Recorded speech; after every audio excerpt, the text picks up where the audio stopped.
Hello dear students. तो आज के इस सत्र में मैं बात करूंगा असिस्टेंट प्रोफेसर बैच के विषय में। ठीक है, जो मैं पढ़ाने वाला हूं अभी से, कल से ही। आज मैं उसकी आउटलाइन दूंगा। ठीक है, कि क्या आपके इस बैच में होगा और कौन लोग असिस्टेंट प्रोफेसर के लिए एलिजिबल हैं, उसके बारे में मैं सबसे पहले बात कर दूं। हो सकता है कि बहुत सारे न्यू स्टूडेंट भी बात इस वीडियोस को देखते हैं। तो सबसे पहली बात, अगर आपने नेट क्वालिफाई किया है, ठीक है, नेट क्वालिफाई करने के बाद आप असिस्टेंट प्रोफेसर बन सकते हैं बहुत सारे स्टेट्स में। ठीक है, हरियाणा, मध्य प्रदेश, उत्तर प्रदेश और हिमाचल प्रदेश, तो इन सभी में भर्तियां आती रहती हैं, और अन्य राज्यों में भी। ठीक है, साउथ की भी राज्यों में भी। सो नेट देना सिर्फ, net is minimum eligibility. Okay, और आपके पास पीएचडी है तो भी ठीक है, वो भी एक एलिजिबिलिटी है। सो इसके लिए क्या होता है, एग्जाम होता है, इंटरव्यू होता है। बहुत जैसे हरियाणा में क्या था, एक प्री था, माने ऑब्जेक्टिव था, फिर सब्जेक्टिव था, और फिर इंटरव्यू था। और एमपी में ऑब्जेक्टिव है, इंटरव्यू है। ठीक है, और यूपी में भी ऐसा ही है कि ऑब्जेक्टिव होगा, फिर आपका सब्जेक्टिव होगा, फिर आपका इंटरव्यू होगा। तो इन सभी परीक्षाओं के लिए एक ही साथ प्रिपेयर किया जा सकता है। ठीक है, और मैं आप ज्वाइन कर सकते हैं अगर चाहते हैं तो। कल से स्टार्ट होगा ये असिस्टेंट प्रोफेसर का बैच, और 1 अगस्त से आप ऐसे मान सकते हैं। ठीक है, कल से मैं क्या पढ़ा रहा हूँ उसके बारे में भी आपको बात करता हूँ। क्या क्या इसमें होगा वो भी मैं आपको बता देता हूँ। ठीक है, तो ये बात क्लियर हो गई अब। सबसे पहली बात, इसमें बहुत सारे स्टेट हैं, जैसे हरियाणा का है, उसमें बाद में रिक्तियां आएंगी। ठीक है, तो असिस्टेंट प्रोफेसर के लिए सबसे पहले मैं आपको बता दूं कि आप अगर ऐसा सोच रहे हैं कि कभी फॉर्म निकलेंगे और हम अप्लाई करेंगे, ये इन जनरल बात कर रहा हूं मैं। ठीक है, सो एचपीपीएससी असिस्टेंट प्रोफेसर के लिए भी इस वीडियो में मैं बात करूंगा। हिमाचल असिस्टेंट प्रोफेसर के लिए उसका बैच कल से स्टार्ट हो रहा है। ठीक है, तो सबसे पहले ये ऐसा नहीं होना चाहिए कि आप ये विचार करें कि जब असिस्टेंट प्रोफेसर की भर्तियां आएंगी, रिक्रूटमेंट आएंगी, और हमें पता चलेगा कि एप्लीकेशन डेट है और हम तब तैयारी करेंगे। हो सकता है आप में से बहुत सारे स्टूडेंट क्या हो, पीएचडी में हो, सेकेंड ईयर में हो, थर्ड ईयर में हो, राइट, या फर्स्ट ईयर में हो, या फिर कुछ ऐसे स्टूडेंट जिन्होंने नेट जेआरएफ उत्तीर्ण किया हो लेकिन फिर टच उनका छूट गया हो। तो फिर ऐसा होगा नहीं। ऐसा क्यों नहीं होगा? जब भी आपका, जैसे मान लीजिए आपका अनाउंसमेंट आएगा, जैसे हिमाचल का आया है, तो अभी 15 सितंबर तक अनुमानित क्या है, परीक्षा की तिथि है। ऐसा मुझे स्टूडेंट्स ने कहा। हो सकता है वो आगे पीछे हो सकती है, तो उतना समय आपको नहीं मिल पाएगा जितना बड़ा सिलेबस होता है। जैसे उदाहरण के लिए देखो, इसमें इतना बड़ा सिलेबस है, आपको फिर वो पूरा करना पड़ेगा सिलेबस, राइट। क्योंकि अगर आपका बिल्कुल ही टच छूटा है तो पूरा सिलेबस करने में आपको पूरा समय नहीं मिल पाएगा, और इसमें से एडवांस चीजें आप नहीं कर पाएंगे। लेकिन अगर आप, जैसे नेट का सिलेबस आपने किया है वो तैयार है, फिर आप केवल डिस्क्रिप्टिव की तैयारी इसके साथ, और जो इसमें अलग अलग टॉपिक्स हैं, जैसे तो कुछ कॉम्पिटेटिव अलजेब्रा है, दिखाई दे रही है ना, मॉड्यूल्स वगैरह, वो सब कर सकते हैं। वो 1-2 महीने में हो सकता है ना। लेकिन तो इसलिए अगर आप किसी भी स्टेट के लिए कर रहे हैं तो आप अभी से प्रिपरेशन स्टार्ट कर सकते हैं मेरे साथ। तो मैंने एचपीएससी का असिस्टेंट प्रोफेसर क्वालिफाई किया है इस बार, तो मैं उसकी भी आपको अच्छी तरीके से प्रिपरेशन करा सकता हूँ। तो जितने भी स्टेट्स हैं, मतलब लगभग अगर आप उस लेवल तक करेंगे, जैसे एचपीएससी का असिस्टेंट प्रोफेसर का एग्जाम आया था, अच्छा आया था, ठीक है, वहां तक करेंगे तो आपके सारे ये तैयारी हो जाएंगी। ठीक है, या फिर आप ऐसे कहिए कि उसको स्पेसिफिक मत लीजिए, आप ऐसे प्रिपेयर करेंगे कि उस लेवल तक, मतलब एडवांस लेवल तक प्रिपेयर करेंगे तो आपके किसी भी स्टेट का प्रिपेयर हो जाएगा। बस थोड़ा थोड़ा अलग अलग स्टेट में क्या होगा कि एमपी में हो रहा है कि उसकी जीके आ रही है, एचपी में हो रहा है उसकी जीके आ रही है, मतलब हिमाचल प्रदेश में, लेकिन वो फिर आप खुद कर सकते हैं। जीके मैं नहीं पढ़ाऊंगा, हाँ, क्योंकि उसमें रटना होता है सिर्फ, तो रटना आप खुद कर ही सकते हैं। ठीक है, और मुझे भी करा सकते हैं, मे बी, है ना। आई मीन टू से कि वो कठिन काम नहीं है, राइट। सो तो ये तो इसके बारे में बात थी। अब तो आप अभी से ज्वाइन कर सकते हैं। ठीक है, चाहे भर्ती क्या आए, 1 वर्ष बाद आए, 2 वर्ष बाद आए, तो होगा इसमें क्या, कंप्लीट सिलेबस होगा, मैं धीरे धीरे पढ़ाऊंगा। ठीक है, अभी फर्स्ट में हम क्या करेंगे, अब एचपीपीएससी का हम ये मान के चल रहे हैं कि 15 सितंबर को एग्जाम होगा। ठीक है, मैं उसके पहले इसके बारे में बात कर देता हूँ एचपीपीएससी असिस्टेंट प्रोफेसर के लिए। ठीक है, स्पेशली जो इसके लिए प्रिपेयर कर रहे हैं वो स्टूडेंट, तो वो ज्वाइन कर सकते हैं। उनका बैच 15 सितंबर तक चलेगा, और फिर ये आगे कंटिन्यू होगा, मतलब यही असिस्टेंट प्रोफेसर का जो है ना। तो जो स्पेशली इसके लिए ज्वाइन करेंगे वो तो ठीक है, 15 सितंबर तक कर सकते हैं, लेकिन जो केवल असिस्टेंट प्रोफेसर के लिए मतलब जो इन जनरल असिस्टेंट प्रोफेसर के लिए करेंगे, उसमें ये भी आएगा। ठीक है, उसमें सब कुछ आएगा। वो आपका 1 ईयर का कोर्स होगा लगभग। तो 1 ईयर में आप लोग एचपीएससी हो या फिर अन्य कोई स्टेट हो, सबके लिए प्रिपेयर हो जाएंगे। ठीक है, किसी भी लेवल का एग्जाम हो। सो अब देखो, इसके लिए हम क्या करेंगे, हम कल से स्टार्ट करेंगे, 26 सितंबर से। तो सबसे पहले जैसे आपका ये सिलेबस है, अब मैं ये मान के चलूंगा जैसे आपने ये नेट में सब कुछ पढ़ रखा है, ठीक है, आप नेट क्वालिफाइड हो, ठीक है। बहुत सारे स्टूडेंट कहेंगे कि इतना कम समय है, इतना सिलेबस कैसे होगा, राइट? ये सिलेबस आपको आता है, और what you need to do कि आपको मैं प्रैक्टिस कराऊं, है ना, कि डिस्क्रिप्टिव आंसर्स कैसे लिखने हैं उसकी प्रैक्टिस, जो टॉपिक आपने पढ़े हैं उनमें। जो नहीं पढ़े हैं, हो सकता है जैसे फॉर एग्जांपल इसमें कुछ ऐसा है ना, इसमें तो कुछ ऐसा नहीं है जो आपने नहीं पढ़ा होगा, ये रियल एनालिसिस है ना।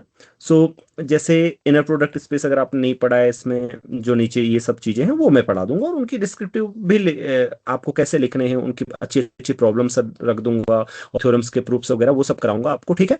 एंड जैसे लीनियर अलजेब्रा में है, ये सब कुछ आपने पढ़ा है, ये एब्स्ट्रैक्ट अलजेब्रा में, लेकिन मॉड्यूल और ये सब आप कुछ आपने नहीं पढ़ा है, तो इसकी मैं थ्योरी भी पढ़ाऊंगा, मॉड्यूल्स फील्ड की, और प्लस उसके साथ साथ आपको डिस्क्रिप्टिव प्रॉब्लम्स लिखना भी सिखाऊंगा, ठीक है। इस कम से कम समय में ये आपका 15 सितंबर तक हम जितना ज्यादा से ज्यादा कवर कर सकते हैं वो करेंगे, ठीक है। अब जैसे ये पढ़ मैं ये आपको नहीं पढ़ाऊंगा, रिव्यू ऑफ ग्रुप, सब ग्रुप्स, ग्रुप होमोमॉर्फिज्म क्या होती है नहीं पढ़ाऊंगा, बट आपको प्रॉब्लम्स कराऊंगा और प्रूफ्स कराऊंगा कि कैसे लिखने हैं, और ये सब चीजें मैंने ऑलरेडी पढ़ा के रखी भी हुई हैं, और कोई स्टूडेंट ऐसा है आप में से जो इनको भी पढ़ना चाहता है तो वो भी पढ़ सकता है, बस आपके ऊपर निर्भर है कि टाइम कम नहीं है।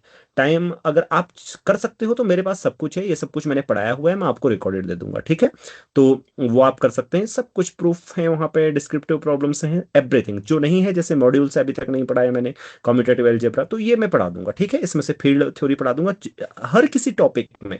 ऑर्डिनरी डिफरेंशियल इक्वेशन इसमें जैसे है, तो इसमें जो जो टॉपिक्स ऐसे हैं जो आपने नहीं पढ़े हुए हो सकते हैं अपने नेट की तैयारी के दौरान या गेट की तैयारी के दौरान, तो वो मैं जरूर पढ़ाऊंगा, और उनसे संबंधित डिस्क्रिप्टिव प्रॉब्लम्स वगैरह भी कराऊंगा। अब देखो इसमें मैं पूरा एक्सप्लेन नहीं कर सकता, बट इसमें हम बहुत कुछ करेंगे। बहुत सारे स्टूडेंट ऐसे सोच रहे होंगे कि समय कम है तो इस कम समय में हम क्या कर लेंगे, लेकिन आपको मैं इतना जरूर कह सकता हूँ कि आपको ये जो हम लगभग 50 दिन साथ में बिताएंगे ना, ये आपके लिए बहुत हेल्पफुल होंगे, even if you are prepared, but आप जरूर इनहेंस करेंगे अपने स्कोरिंग में, ठीक है।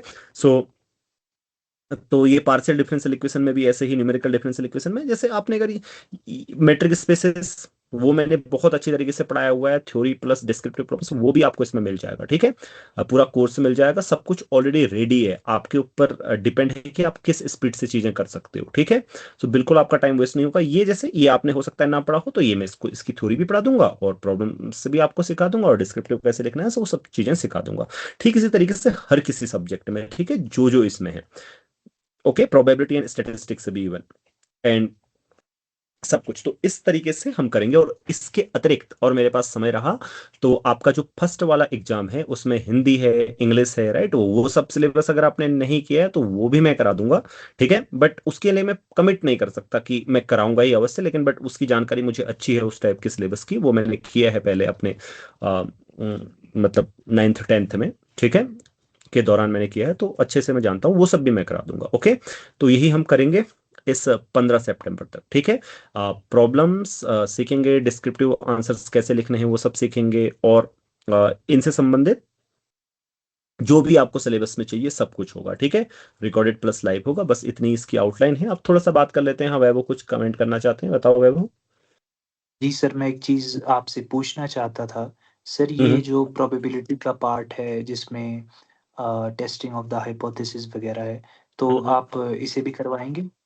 हाँ हाँ, मैं सब करवाऊंगा, आपको मैं पूरा ये सिलेबस करा प्रोबेबिलिटी इन सकता हूँ। कोई भी स्टैटिस्टिक्स। ऐसा विद्यार्थी है जिसके अंदर ये दम है कि वो पूरा सिलेबस करना चाहता है, मैं करा सकता हूँ, क्योंकि मेरे पास जैसे मान लो कि मैट्रिक स्पेस फंक्शन एनालिसिस ये सब रिकॉर्डेड है, वो मैं आपको दे दूंगा, जो नहीं है वो मैं आपको पढ़ा दूंगा, आई नो एवरीथिंग, इसमें से जो सिलेबस है वो मैं जानता हूँ, तो मैं करा दूंगा, ठीक है। आप बस स्टूडेंट ऐसे हो, अगर आप मतलब आप मुझे यूट्यूब में भी देख रहे हो, अगर आप कर सकते हो तो आपको इससे प्रयोजन ही नहीं है कि और बच्चे या सब कैसे करेंगे, आपका अपना अपना है, ठीक है, समझे। आप स्पीड से चलना चाहते हो, जैसे मान लीजिए कि मैट्रिक स्पेस आपको नहीं आता, आपने नहीं किया, मैट्रिक स्पेस के लेक्चर्स मेरे पास रिकॉर्डेड है, वो मैं आपको दे दूंगा, अगर कहीं पे प्रॉब्लम आएगी मैं आपकी इंडिविजुअल क्लास लेके आपको सिखा दूंगा, समझ गए। हाँ तो हाँ बेबो बताओ। जी सर, मैं यही पूछ रहा था बस। हाँ, और ये सब भी पढ़ा दूंगा मैं, ठीक है, ये सब आपने नहीं पढ़ा हो सकता है, ठीक है। मतलब मैं आई will be teaching you everything, okay. बस अब और क्या है कि आप लोग कैसा प्रदर्शन करते हो फिर वो आपके ऊपर निर्भर करता है, ये मौका छोड़िएगा मत असिस्टेंट प्रोफेसर बनने का, ठीक है। हाँ, और दूसरा हम बात कर रहे थे एचपीपीएससी के विषय में, तो आप क्या कह रहे थे, आप वो बताओ थोड़ा सा। सर, मैं इसकी प्रक्रिया पर टिप्पणी कर रहा था, और मैं हम्म। कह रहा था कि जो इसकी चयन प्रक्रिया है, उदाहरण के तौर पर उदाहरण के तौर पर हमारे विषय में जैसे यूआर में 11 वैकेंसीज़ हैं, तो हम्म सबसे पहले मतलब 1:20 के रेशियो से मतलब 11 इंटू 20 आपके 220 हो गए। हम्म 220 लोगों का जीके का पेपर क्वालिफाई होगा। मतलब ओके कहने का मतलब है कि 220 लोगों का रिटन एग्ज़ाम मैथ्स का चेक होगा। जितने हम्म लोग भी अप्लाई करेंगे, ये मैं यूआर की बात कर रहा हूँ। और ओके अगर ओके कोई किसी अदर कैटेगरी में है तो वो 20 से मल्टीप्लाई कर दे। जैसे मान लो एससी में अगर ओके 3 ओके मैं सीट आपकी है बात समझ गया। तो तो जो जो भी बच्चे जी, पहला वाला एग्जाम क्वालिफाई करेंगे जिसमें रीजनिंग है, मैथ्स है, रीजनिंग है और हिंदी है, अंग्रेजी है और उसके अतिरिक्त और जो भी चीज जीके है, उसको उत्तीर्ण करेंगे, उनकी ही जो सेकंड वाला पेपर है उसको चेक किया जाएगा, राइट? जी सर। और इसके अतिरिक्त उन 220 में जैसे यूआर में 220 के पेपर चेक होंगे, तो हम्म जैसे 11 वैकेंसीज़ है, तो हम्म मतलब 11 इंटू 3 ये हो हम्म गए आपके 33 और जमा 1 34। हम्म 34 लोगों को इंटरव्यू के लिए शॉर्टलिस्ट किया जाएगा यूआर में। और कोई और कैटेगरी है तो उसमें सीधा आप 3 से मल्टीप्लाई कर लो और 1 ऐड कर लो। तो उतने लोगों को ओके इंटरव्यू के लिए शॉर्टलिस्ट किया जाएगा। ओके। तो मेन आपका कंपटीशन कहाँ पर है? Sir second? मेन कॉम्पिटिशन लाया करता है मेंस में, डिस्क्रिप्टिव में। ओके, डिस्क्रिप्टिव एग्जाम में, राइट, सेकंड वाले। पहला वाला ऑब्जेक्टिव है, ठीक है ना? सर कंसीडरिंग जो पिछली बार जितने एप्लीकेंट्स थे तो मैथमेटिक्स में पिछली बार 30 पदों के लिए हम्म 880 से 900 के आसपास एप्लीकेशन आए थे। हम्म। तो मतलब अगर हम 1000 भी लगाकर चलें तो मेरे हम्म हिसाब से ज़्यादा कंपटीशन वही लाया करता है। मतलब मैथ्स में अगर 800 से 1000 एप्लीकेंट भी होंगे तो कंपटीशन रिटन में मतलब डिस्क्रिप्टिव में लाया करता है। ओके, ठीक है। तो बच्चों, डिस्क्रिप्टिव की आप लोग सही से प्रिपेयर करना चाहते हैं, बहुत अच्छी तरीके से करना चाहते हैं, तो ये बैच आप लोग ज्वाइन कर सकते हैं, ठीक है? तो कल से हम स्टार्ट करेंगे और पूरा सिलेबस कवर करेंगे, ठीक है? अब थोड़ा सा इन अ सिस्टमेटिक एंड फोकस्ड वे करेंगे, ठीक है? तो अब ये तो नहीं सिखा सकता कि मैं वही फाइनाइट सेट क्या होता है। अब अगर ये आपको सिखाना पड़ रहा है तो फिर आपकी मतलब फॉर्म भरने की भी आवश्यकता नहीं है आपको। काउंटेबल सेट क्या होता है, अनकाउंटेबल सेट क्या होता है, राइट? ये तो मिनिमम एलिजिबिलिटी है, right? You should know this. So we will be practicing how to write descriptive answers in a very systematic way, okay? ताकि आपको एग्जाम में अच्छे मार्क्स मिले। समझ गए? और ये सब कुछ प्रिपेयर करके जाना होगा। देखो, प्रिपेयर करके नहीं जाओगे, आपको कितना ही अच्छा लिखना आता हो, तो आपको उतने अच्छे उतने अच्छे मार्क्स नहीं मिलेंगे, ठीक है? ये मैं आपको बता रहा हूँ। एवरीवन हैज टू प्रिपेयर कि आप बेस्ट टू योर एबिलिटी और वर्क वर्क कर सको। समझ गए? तो अब जितना अच्छा कार्य आप कर सकते हो। सो इसमें आपको इतना ही बताना था एचपीपीएससी के विषय में।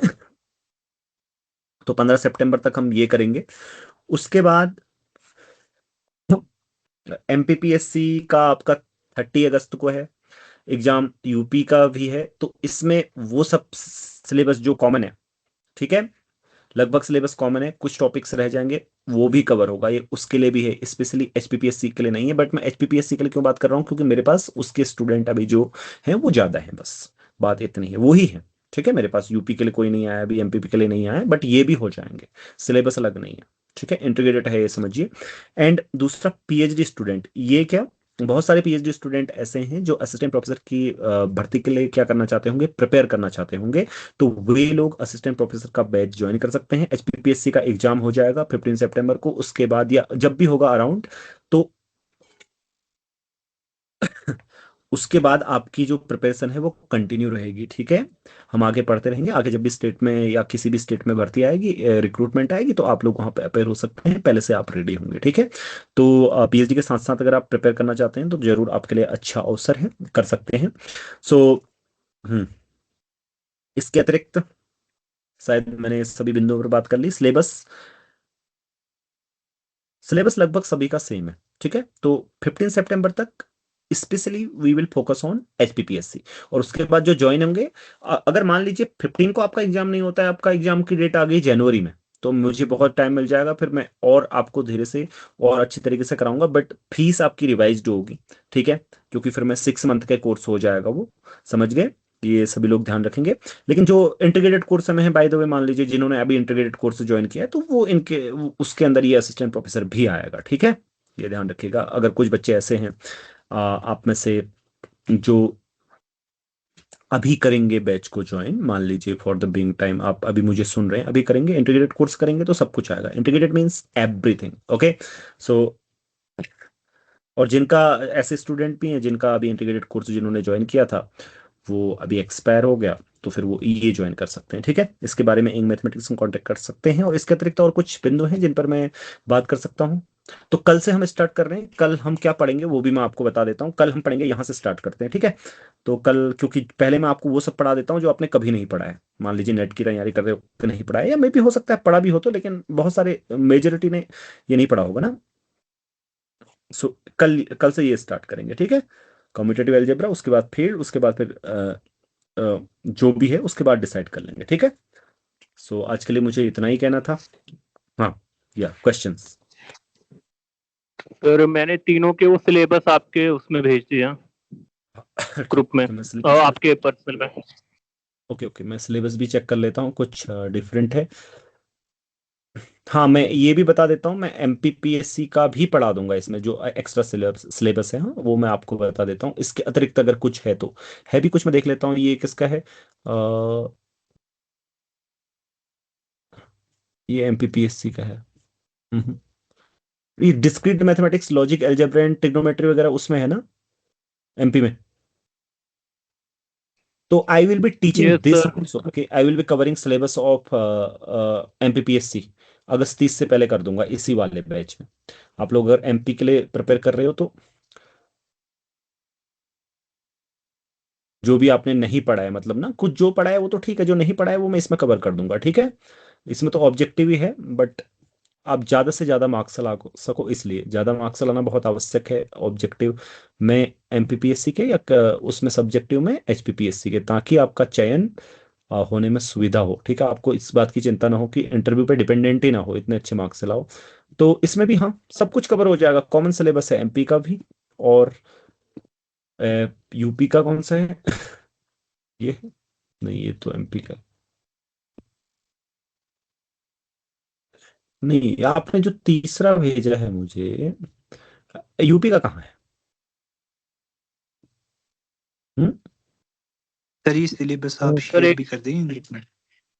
क्या? हाँ सिलेबस सेंड कर दूंगा, ठीक है, ठीक है। तो वही सब भी कवर हो जाएंगे। अब कुछ एक्स्ट्रा टॉपिक इसके अतिरिक्त रह गए हैं, तो एमपी और एचपीपीएससी के तो 15 सितंबर तक हो जाएंगे, बट उस 18 सितंबर को एग्जाम है आपने बताया यूपी का, तो इतने ही होंगे, ठीक है। क्योंकि इसके अतिरिक्त तो मैं नहीं करा सकता 18 सितंबर तक, राइट, क्योंकि उसमें कुछ और एक्स्ट्रा टॉपिक्स हैं तो मे बी, बट उतने सारे हो जाएंगे आपके लिए। लेकिन डिस्क्रिप्टिव एग्जाम के लिए आपकी वेल प्रिपरेशन हो जाएगी, ठीक है, उस भी। उसके बाद फिर अब वो सारे एग्जाम चले गए, फिर हमारा ये बैच जो असिस्टेंट प्रोफेसर में ज्वाइन किए हैं वो कंटिन्यू रहेगा, ठीक है, हमारी प्रिपरेशन। समझ गए? तो बस, और कुछ क्वेश्चंस हैं बच्चों कोर्स से संबंधित, या पढ़ाने से संबंधित, कैसे होगा क्या होगा एटीसी? किसी का नहीं है? वैभव? नहीं सर फिलहाल तो नहीं है। तो कल से मिलते हैं, कल मिलते हैं रात्रि में 8 बजे, उसके बाद फिर टाइमिंग चेंज होगा, ठीक है, 1 अगस्त से। ओके, चलिए, शायद बात पूरी हो गई है। और अगर विद्यार्थियों आपके कुछ क्वेश्चन हो इस बैच से संबंधित या फिर अन्य कोई, तो नीचे टिप्पणी कर सकते हैं, आपको उत्तर मिल जाएगा। या फिर इंग मैथमेटिक्स के संपर्क सूत्रों में संपर्क कर सकते हैं और वहां पे पूछ सकते हैं, ठीक है, कोई भी प्रश्न हो तो, ठीक है। और ज्वाइन करना चाहते हैं तो तब भी संपर्क सूत्रों में संपर्क करेंगे। अलविदा, आज के लिए इतना ही कहना था, चलिए। सो कल से आपका एक फर्स्ट क्लास डेमो क्लास भी आएगा आपके यूट्यूब में, वो भी आप देख लीजिएगा। तो